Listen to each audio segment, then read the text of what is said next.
Elhamdülillahi vahdə və salatu və selamu alə mən lə nəbiyyə ba'də. İslamın fəzilətin risaləsində birinci bab dedik ki, İslamın fəziləti babıdır. Keçən dərsimizdə 3 dənə ayəni və bir hədis zikr etdik. 3 ayənin birincisində Maidə surəsi 3-cü ayədə qısaca olaraq desək, təkrarlasaq, Uca Allahın İslam ümməti üçün dinini kamilləşdirməsi, onlara olan nemətini tamamlaması və onlar üçün İslam dinini seçib razı qalmasını bildirirdi. Bu da İslamın fəzilətinə dəlalət edir. Yəni, bab ilə birbaşa əlaqəsi bundan ibarətdir. İkinci ayəsi Yunus surəsi 104-də İslam dinində heç bir şəkkin, şübhənin olmaması.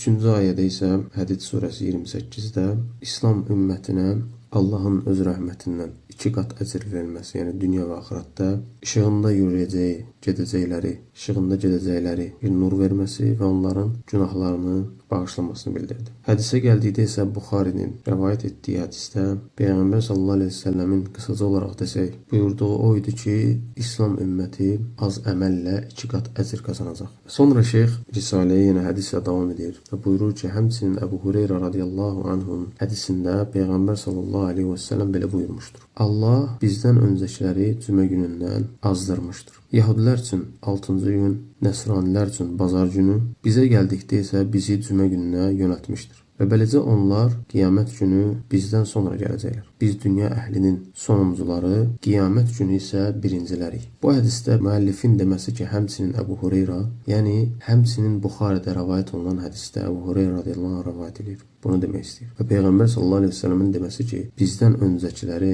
Allah cümə günündən azdırmışdır. Yəni onlara o günü unutturmuşdur. Burada da İslamın fəziləti vardır. Necə ki, babla əlaqəsi budur. Yəni Uca Allah İslam ümmətinə o günü seçməyi ixtiyar verməmişdir. Allah özü məhz cümə gününü onlar üçün seçmişdir. Çünki Yahudilər və Nəsranilər özləri həftədən həmin günü seçmişlər. Yəni Uca Allah Yahudi və Nəsranilərə həftədən bir gün seçmələrini dedikdə onlar Yahudilər 6-cı günü, Nəsranilər isə bazar günü seçmişdir. Və həmçinin Uca Allahın bu ümmətə olan nemətlərindən də biri odur ki, ümmətin zəlalət üzərində cəm etməməsidir. Yəni Uca Allah onları azdırmamışdır. Necə ki, bizdən öncəki ümmətlər barəsində Peyğəmbər sallallahu əleyhi və səlləm deyir ki, Allah onları azdırmışdır. Məna burada unutturmuşdur olsa da, həmçinin onlar qəlblərində zeyğ olduqlarına görə ümmətlərin əksəri azmışdır. Və Peyğəmbər sallallahu əleyhi və səlləmin həmçinin hədisində, başqa bir hədisdə buyurur ki, Peyğəmbər sallallahu əleyhi və səlləm mənim ümmətim zəlalət üzərində cəm olmaz. Bu hədis bir neçə qollarla zəif gəlsə də,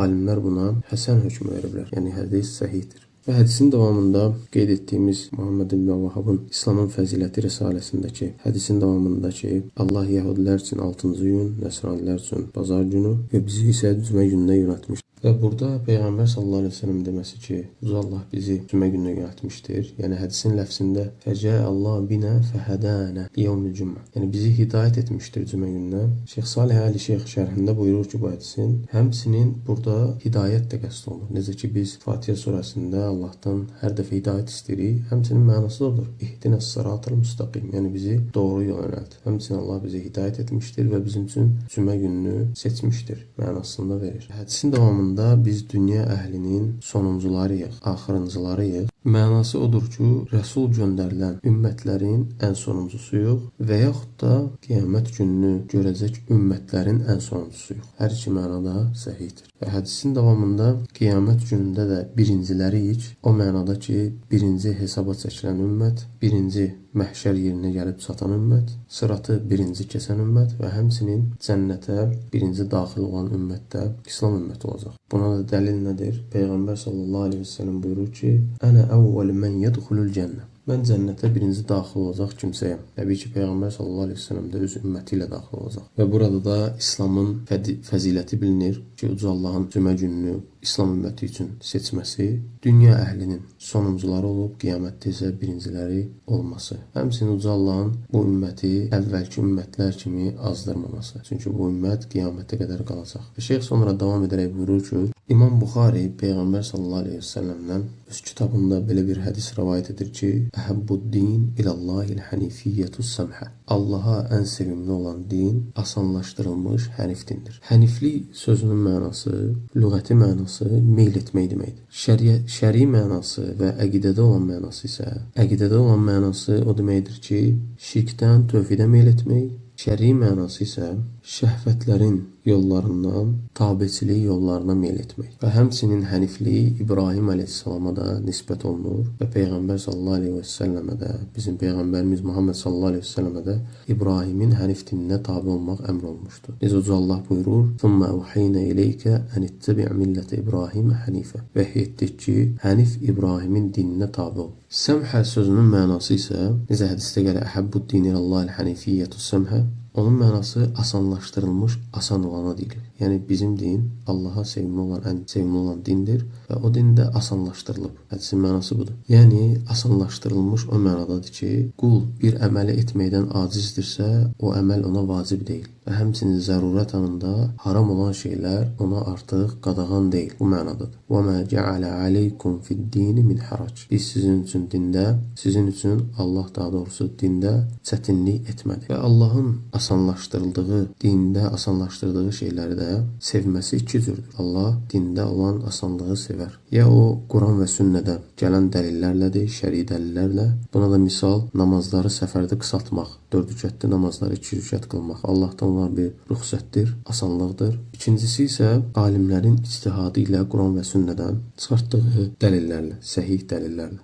Ona da misal çəkmək olar. Üsul qaydalarından biri olan əl-məşəqqatu teclibut teysir. Məşəqqət asanlığı özünə cəlb edir. Yəni məşəqqət varsa bir ibadətdə onu asanlaşdıra bilərsən. Və bu hədisdə İslamın fəzilətinə dəlalət edir. Və ondan sonra Şeyx Risaleyə davam edərək Ubey ibn Ka'b radiyallahu anhu sahabədən bir əsər gətirir. Ubey ibn Ka'b radiyallahu anhu buyurur ki, doğru yol və sünnədən tutunun. Doğru yolda və sünnə üzərində olub, Rahmani xatırlayıb, Allahın qorxusundan gözləri yaşaran elə bir qul yoxdur ki, o cəhənnəm odundan qorunmasın. Və həmçinin doğru yolda və sünnə üzərində olub, Rahmanı xatırlayıb, Allahın qorxusundan tükləri ürpəşər və onun da misalı yarpaqları qurumuş bir ağaca bənzəyər və ona bir yüngül külək toxunduqda onun yarpaqları tökülər və həmin insan da Allahı, Rahmanı zikr etdiyinə görə günahları o ağacın qurumuş yarpaqları töküldüyü kimi tökülər. Və sonra Ubey ibn Ka'b sözünə davam edərək buyurur ki, doğru yol və sünnədə az əməl etmək, doğru yol və sünnəyə müxalif olan bir şeydə ictihad etməkdən daha xeyirlidir. Bu əsərdə də böyük mənalar, əzəmətli fəzilətlər var. Ubey ibn Ka'bin deməsi ki, "Aleykum bis-sabili və sünnə", yəni doğru yol və sünnədən tutunun. Doğru yol təbii ki, Muhammed sallallahu əleyhi və səlləm və sahabələrin yoludur. Sünnə də bildiyimiz Peyğəmbər sallallahu əleyhi və səlləmə xas sünnədir. Burada da əzəmətli bir xatırlatma var ki, kim Allahdan qorxarsa, onu zikr edərsə, cəhənnəm odundan qorunar. Kim Allahdan qorxduğu halda tükləri ürpəşərsə, o qorxudan, Allahı zikr etməkdən günahları yuyular. Ağacın qurumuş yarpaqları töküldüyü kimi günahları tökülər. Həmçinin sonda da buyurur ki, İslamın fəzilətinin mənasına dəlalət edən sözü buyurur. Ubey ibn Ka'b, yəni doğru yolda təbii ki, İslamda az əməl etmək, İslama müxalif olan şeylərdə ictihad etməkdən daha xeyirlidir. Və sonda İslamın fəziləti babında, birinci babın sonunda Əbu Darda radiyallahu anhudan şeyx əsəri gətirir. Əbu Darda radiyallahu anh buyurur ki, müdrik insanların gecələrini yuxuda,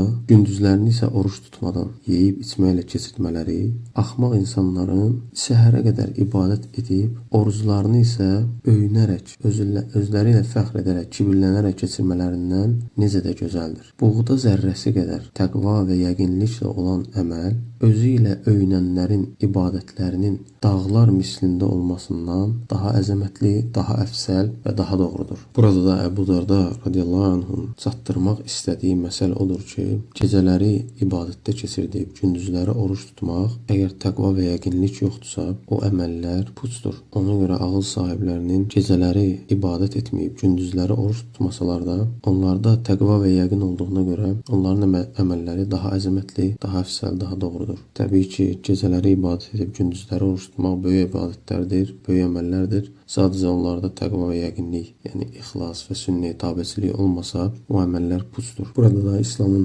fəzilətini göstərir ki, İslamın fəzilətində əsas olan odur ki, əməllərin çoxluğu yox, doğruluğu və sünnəyə müvafiq olması ilə əməllər qəbul olunur. Və sallallahu alə nəbiyyə Muhammedin və alə alihi və əshabihi əcməin.